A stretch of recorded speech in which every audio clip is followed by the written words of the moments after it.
എന്നിലെ പരിശുദ്ധാത്മാവിൻ്റെ ജ്വാല ഉജ്ജ്വലിച്ചിരുന്നെങ്കിൽ, സ്നേഹമുള്ളവരെ, ആഗമനകാലത്തിൻ്റെ 5-ാം നാളിലേക്ക് പ്രവേശിക്കുന്ന നമുക്ക് സവിശേഷമായി ലഭിച്ച ഒരു ചിന്ത, ഞാൻ ആത്മാവിൻ്റെ ജ്വാലയാൽ മുഴുകി ജീവിക്കുമ്പോൾ എന്നിലെ ദൗത്യബോധ്യത്തിലേക്ക് ഞാൻ വരികയാണ്. ഇന്നത്തെ ഈ ചിന്ത എന്നെ കൊണ്ടെത്തിച്ചത് 1 കൊരിന്തോസ് 9:16 അവിടെ ഇപ്രകാരമാണ് നാം വചനം ധ്യാനിക്കുന്നത്: ഞാൻ സുവിശേഷം പ്രസംഗിക്കുന്നെങ്കിൽ അതിലെനിക്ക് അഹംഭാവത്തിന് വകയില്ല. അത് എന്നിലെ ഒരു കടമയാണ്, എൻ്റെ കടമയാണ്. ഞാൻ സുവിശേഷം പ്രസംഗിക്കുന്നില്ലെങ്കിൽ എനിക്ക് ദുരിതം. സുവിശേഷം പ്രസംഗിക്കുക എന്നത് എൻ്റെ ഒരു കടമയും എൻ്റെ ദൗത്യബോധ്യവുമാകുന്നു. Every baptised Christian is an evangelist. ഓരോ മാമോദീസ സ്വീകരിച്ചവനും സുവിശേഷ പ്രഘോഷകനാണ് എന്ന് തിരുസഭ പഠിപ്പിക്കുന്നു. സവിശേഷമായി തിരുസഭ പഠിപ്പിക്കുന്നത് പൗലോസ്ലീഹ ഉജ്ജ്വലിപ്പിച്ച ഈ വചനം തന്നെയാണ്: ഞാൻ സുവിശേഷം പ്രസംഗിക്കുന്നില്ല എങ്കിൽ എനിക്ക് ദുരിതം.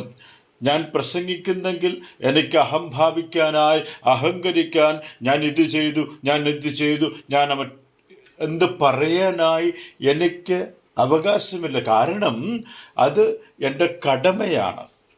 സുവിശേഷ ജീവിതം എൻ്റെ കടമയാണ്. എൻ്റെ ജീവിതം സുവിശേഷമായി മാറണം.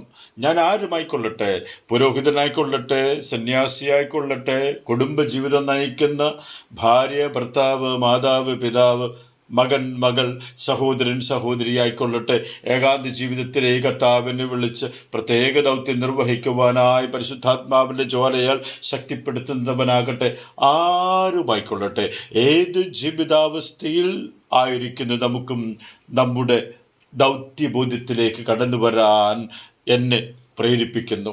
സവിശേഷമായി ആ ദൗത്യബോധത്തിലേക്ക് കടന്നു വരുവാൻ എന്നെ പ്രേരിപ്പിക്കുന്ന വലിയ ഒരു ശക്തി പരിശുദ്ധാത്മാവിൻ്റെ ജ്വാല തന്നെയാണ്.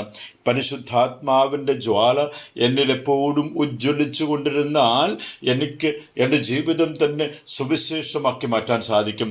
എൻ്റെ ജീവിതം തന്നെ സുവിശേഷമാക്കി മാറ്റിക്കൊണ്ട് യേശുവിനെ എൻ്റെ ഹൃദയത്തിലേക്ക് സ്വീകരിക്കുവാൻ, എൻ്റെ ഹൃദയത്തിലേക്ക് സ്വീകരിക്കുന്ന യേശു എന്നെ കൊണ്ടുപോകുവാൻ വരുമ്പോൾ അവിടുത്തെ കരം പിടിച്ചു പോകുവാനായി എനിക്ക് സാധിക്കും.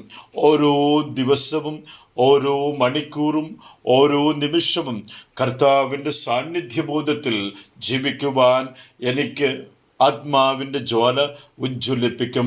ആ സാന്നിധ്യബോധത്തിൽ നിന്നുകൊണ്ട് ഞാൻ എൻ്റെ കടമ ദൗത്യബോധത്തോടുകൂടെ, ആനന്ദത്തോടുകൂടെ, സന്തോഷത്തോടുകൂടെ നിർവഹിച്ചുകൊണ്ട് കർത്താവിൻ്റെ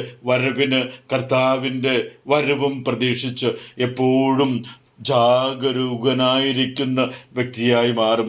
അങ്ങനെ ജാഗരൂകനായിരിക്കുന്ന ഞാൻ എൻ്റെ ജീവിത പങ്കാളിയെ, എൻ്റെ മാതാപിതാക്കളെ, എൻ്റെ മക്കളെ, എൻ്റെ സഹോദരങ്ങളെ, ഞാൻ കണ്ടുമുട്ടുന്നവരെ, ദൈവം എന്നിൽ ഭരമേൽപ്പിച്ച എൻ്റെ ദൈവജനത്തെ, ഞാൻ ഓരോ നിമിഷവും കണ്ടുമുട്ടുന്ന ഓരോ വ്യക്തികളും എന്നാൽ സ്വർഗത്തിലേക്ക് നയിക്കപ്പെടേണ്ടവരാണ്, സ്വർഗത്തിലേക്ക് അടുപ്പിക്കപ്പെടേണ്ടവരാണ് എന്ന ബോധ്യത്തിലേക്ക് ഞാൻ വരും.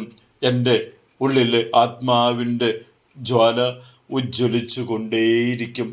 അതിനായി നമ്മെ പൂർണ്ണമായി കർത്താവിന് വേണ്ടി ഒരുക്കുന്ന ഈ കാലഘട്ടം ദൈവത്തിൻ്റെ കരങ്ങൾ സമർപ്പിച്ചുകൊണ്ട് ആത്മാവിൻ്റെ ജ്വാലയാൽ ഉജ്ജ്വലിപ്പിക്കണമേ എന്ന് പ്രാർത്ഥിക്കാം. ആമേൻ. ഈശോ മിശിഹായ്ക്ക് സ്തുതിയായിരിക്കട്ടെ.